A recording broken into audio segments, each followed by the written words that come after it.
is going on, everyone's? We are here and we are back with another episode of Is My Point Valid? Yes, indeed. I'm yours truly, Brandon D. And I am Camille A. Stocker. And like we always do, we want to say thank you to everyone who continues to rock with us. Whenever we show up, you show up, and we appreciate it. If you're getting the value, make sure you hit that like, subscribe, share, all that good stuff, because it helps us grow. And like I say, we appreciate that. We also added memberships to our channel. So if you wanted some extra value from us, if you want to join the fam, you know what I'm saying? We got 3 levels, which is level 1 is what is it? Cuzzo. Cousin. Cuzzo. You know what I'm saying? It's Cuzzo.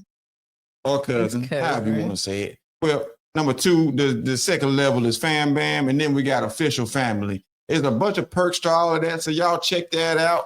If you want to support on a one-time basis, we also have the Buy Me a Coffee, so check that out as well. All links will be in the description. So thank you to anyone who decides to tap in on that.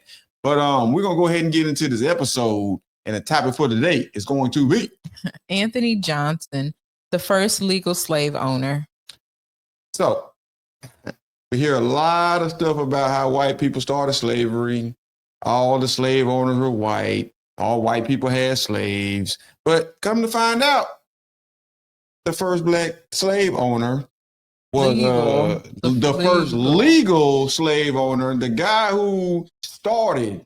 Because when I'm going to state what I said before, when the first 20 came in 1619, they were slaves, yes, but they were seen as indentured servants. They were going to work a period of time, and that period of time was 7 years, and then they were out of their contract or they were released from their work. So yes, they were slaves, yes, but they were indentured servants. So now we have this guy, Anthony Johnson, who is like, hey, I want mine forever. Forever, right. Mind you, he was the same person who he's trying to enslave forever. He could have been that person if he wouldn't have got his freedom as an indentured servant. Right. But we're going to watch this little clip right here, and we'll get back with y'all. Y'all check this out. Everything you know about American slavery is wrong. The first legal slave owner wasn't some rich white plantation owner. It was Anthony Johnson, a black man who started as an indentured servant. Wild fact, Johnson worked his way up from nothing to own 250 acres and multiple servants in the 1600s. But in 1655, he did something that changed American history forever. He took his servant, John Kaiser, to court, demanding to own him permanently. The Virginia courts agreed. Just like that, Castor became the first legally recognized slave in America. One black man's court victory literally created the legal framework for centuries of slavery. Let that sink in. Let that sink in. I remember reading that, and I was like, there's no way. There's no way. So then you dig deeper, because then I was looking at both sides, right? I was looking at the book 1619. Then I just started ordering books. And one of the books that I did order, which was for, is called African Americans in the 13 Colonies.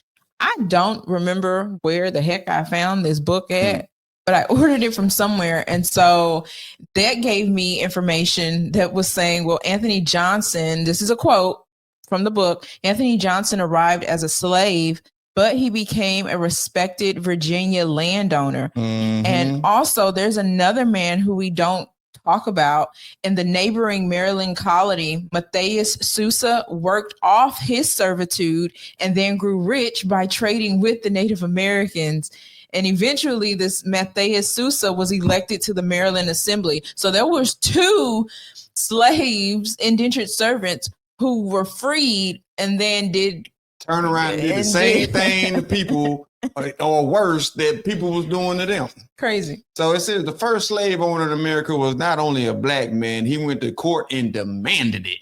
So like I said, he went to court. He is the one who created this structure of forever servitude.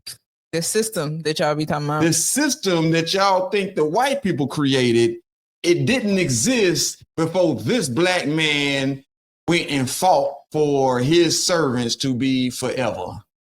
So thank him for chattel slavery. He is the godfather of chattel slavery. Because even if you look at this, if you look at the years, this is before 1776. So this is 1655. The United States isn't even like a thing. There's no United States. There's colonies, but right. So in 1766, we have the Constitution is rendered, and it's saying, well, slavery must end. The Atlantic slave trade, slavery must end in 1808, which that didn't stop when it was supposed to. So this was before, way before. Crazy. And these are the type of people that we look over. And blame white people. It ain't all white people. And he wasn't like, I don't think he was being cruel, if I remember correctly. I don't think he was being cruel. He just knew that he needed people to work his land. Yeah. You got all this land, somebody got to work it. But I don't remember him being cruel. I could be wrong, but I don't remember him being cruel. But it was property, so that he could keep them on forever. So that straight up, yeah, that was. He didn't want you to go nowhere. He wanted you. He wanted you right here. You mine. Yeah, they're crazy. And that's how that started. Owning the person. If you don't believe, do your own research. Y'all don't believe anything anyway. so go read a book. You know what I'm saying? Do your own research. We ain't trying to convince you of nothing. We just want to bring it to your attention so you can go do your own justice. Yeah. So. That being said, we're going to go away and get up out of here. So, like always, it's love, peace, and soul. Bye. Like Soul Train, baby.